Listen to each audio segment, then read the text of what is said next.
श्री स्वामी समर्थ. नमस्कार, मी नंदिनी. माझ्या यूट्यूब चॅनलवर तुमचं खूप मनापासून स्वागत करत आहे. तुमच्या मनातील सर्व चांगली इच्छा स्वामी महाराज पूर्ण करो ही स्वामींच्या चरणी प्रार्थना करते आणि आजच्या व्हिडिओला सुरुवात करते. तत्पूर्वी तुम्ही जर चॅनलवर नवीन असाल तर चॅनलला सबस्क्राईब करा. त्याचबरोबर शेजारचं जे बेल आयकॉनचं बटन आहे ते प्रेस करा, जेणेकरून मी जेव्हा नवीन व्हिडिओ अपलोड करेन त्याचं नोटिफिकेशन तुम्हाला मिळेल आणि तुम्ही एकही व्हिडिओ मिस करणार नाही. तर चला करूया व्हिडिओला सुरुवात. तर पहा, कार्तिक महिन्याला सुरुवात झालेली आहे आणि कार्तिक महिना हा प्रत्येक महिन्यांमध्ये श्रेष्ठ मानला जातो. आपल्या जीवनामध्ये जे काही दुःख आहे, दारिद्र्य आहे, संकट आहेत, अडचणी आहेत ते दूर करण्यासाठी आपल्याला या कार्तिक महिन्यामध्ये काही उपाय देखील करायचे असतात. आपल्या सर्वांनाच माहीत आहे की आपल्या हिंदू धर्मामध्ये प्रत्येक दिवस हा कोणत्या ना कोणत्या देवांना समर्पित केलेला असतो. त्यामुळेच आजचा हा मंगळवारचा दिवस आहे तर तो आपल्या माता लक्ष्मीला समर्पित केलेला आहे. त्याचबरोबर हा दिवस हनुमानांना सुद्धा समर्पित केलेला आहे.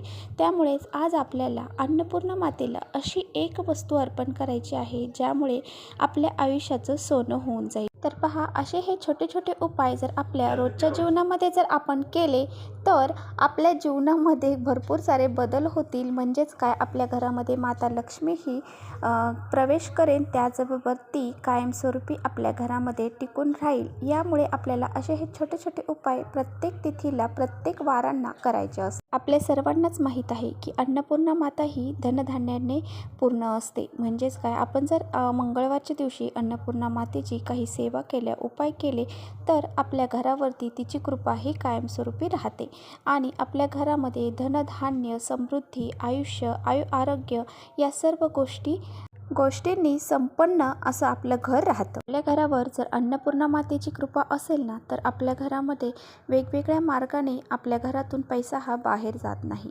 जर आपल्या घरावर अन्नपूर्णा मातेची कृपा नसेल तर आपल्या घरातून धनधान्य हे कधीच आपल्या घरामध्ये पुरतं राहत नाही.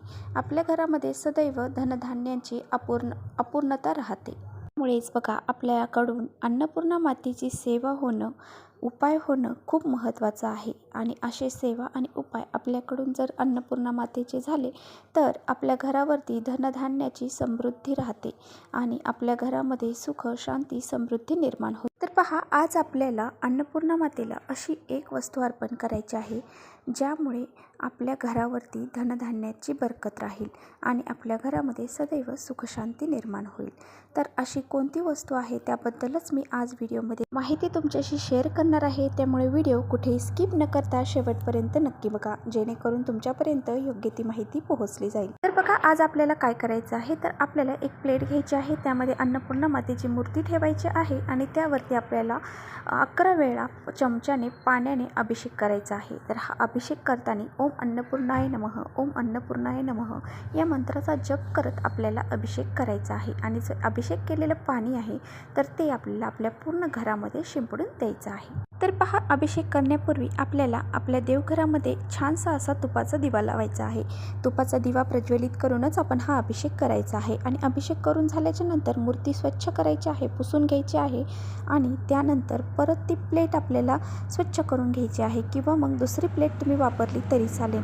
आणि त्या प्लेटमध्ये आपल्याला हळदी कुंकुवाने स्वास्तिक काढून घ्यायचं आहे आणि ओलं करून स्वास्तिक काढायचं आहे. त्यावरती तुम्हाला हळदी कुंकू वाहायचं आहे, अक्षता ठेवायच्या आहे आणि त्यानंतर ही अन्नपूर्णा मातेची मूर्ती ठेवायची. तर अन्नपूर्णा मातेला आपल्याला हळदी कुंकू, अक्षता, फूल, धूप दीप दाखवून घ्यायचा आहे. आणि अशा प्रकारे अन्नपूर्णा मातेची आपल्याला पूजा करायची आहे. पंचोपचार पूजा करून घेतल्याच्या नंतर आपल्याला अन्नपूर्णा मातेला काय अर्पण करायचं आहे तर आपल्याला 3 वेलची अन्नपूर्णा मातेला अर्पण करायच्या आहेत. आता त्या कशा अर्पण करायच्या आहेत तर बघा, वेलची घेताना त्या कुठेही तुटलेल्या असतील अशा घ्यायच्या नाहीत, व्यवस्थित वेलची घ्यायच्या आहेत आणि त्या आपल्याला अन्नपूर्णा मातेला कशा अर्पण करायच्या आहेत आता ते पहा. तर आपल्याला आपल्या उजव्या हातामध्ये अन्नपूर्णा मातेसाठी ज्या अर्पण करणार आहोत वेलची तर त्या घ्यायच्या आहेत. तर 3 वेलची आपल्याला हातात पकडायच्या आहेत आणि त्या पकडल्यानंतर आपल्याला ओम अन्नपूर्णाय नमः, ओम अन्नपूर्णाय नमः असे 108 वेळा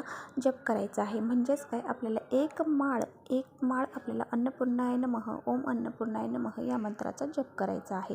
आणि ह्या ज्या वेलची आहेत तर त्या मातेसमोर अर्पण करायच्या आहेत. आणि अर्पण करताना आपल्या ज्या काही इच्छा आहेत, तुमच्या ज्या बी इच्छा असू द्या, तुमच्यावर काही संकट आहेत, अडचणी आहेत, तुमच्या घरामध्ये धनधान्याची बरकत व्हावी, त्याचबरोबर घरामध्ये सुख शांती समृद्धी निर्माण व्हावी, यासाठी देवीला प्रार्थना करायची आहे आणि ह्या वेलची तिला अर्पण करायच्या आहेत. आता बघा, हे झाल्याच्या नंतर आपल्याला ती मूर्ती आपण ज्या ठिकाणी देवघरामध्ये ठेवतो, म्हणजे आपण तांदळात ठेवत असो किंवा गव्हात ठेवत असो, तर त्या वाटीमध्ये ठेवायची आहे आणि परत ह्या ज्या वेलची उचलून आपल्याला त्या देवीसमोर अर्पण करायच्या आहे. आता बघा, ह्या ज्या वेलची आपण अर्पण केलेल्या आहेत, तर त्या आपल्याला पूर्ण दिवसभर आणि रात्रभर, म्हणजे संध्याकाळी, मंगळवारच्या संध्याकाळपर्यंत रात्रभर आपल्याला तिथेच ठेवायच्या आहेत. बुधवारी उठल्याच्या नंतर आपल्याला त्या वेलची घ्यायच्या आहेत आणि आपल्या घरामधील प्रत्येक व्यक्तीला त्या खायला द्यायच्या आहेत. म्हणजे घरात लहान मुलं असतील त्यांनासुद्धा द्यायच्या आहेत. जर मुलं त्या अशाच खात नसतील तर आपण एखादा गोडाचा पदार्थ बनवावा, खीर वगैरे बनवावी आणि त्यामध्ये टाकून त्यांना खायला द्यावीत. तर अशा प्रकारे जरी तुम्ही खायला दिलं तरी चालणार आहे. अन्नपूर्णा माता ही माता पार्वतीचाच एक अवतार आहे आणि माता लक्ष्मीचा देखील. त्यामुळे अन्नपूर्णा मातेला अशा प्रसन्न करण्यासाठी, लक्ष्मी मातेला प्रसन्न करण्यासाठी आपण वेलची, लवंग या गोष्टींचा जर उपाय केले तर आपल्यावरती त्या लवकर प्रसन्न होतात आणि आपल्या घरावरती त्यांची कृपा, आशीर्वाद हे लाभले जातात आणि आपल्या घरामध्ये धनधान्याची बरकत होते. त्याचबरोबर घरामध्ये सुख शांती निर्माण होते आणि पैसा हा घरामध्ये टिकायला सुरुवात होते. तर असा हा उपाय जर आपण आज दिवसभरामध्ये जर केला तर पहा, आज हा उपाय आपल्याला दुपारी 12पर्यंत करायचा आहे आणि त्याचबरोबर जर तुम्ही संध्याकाळी करणार असाल तर संध्याकाळी तुम्ही 6च्या नंतर हा उपाय करू शकता. आणि पहा, अशा दोन्ही वेळेत आपल्याला हा उपाय करायचा आहे. मधली वेळ जी आहे 12, 12:30 या वेळेमध्ये आपल्याला हा उपाय करायचा नाही. तर दिवसभरामध्ये कधीही करू शकता. तर चला, इथेच करते व्हिडिओचा एंड. व्हिडिओ आवडला असेल तर नक्की लाईक करा. चॅनलवर नवीन असाल तर चॅनलला सबस्क्राईब करा. परत भेटूया अशा छानशा व्हिडिओसोबत. तोपर्यंत श्री स्वामी समर्थ.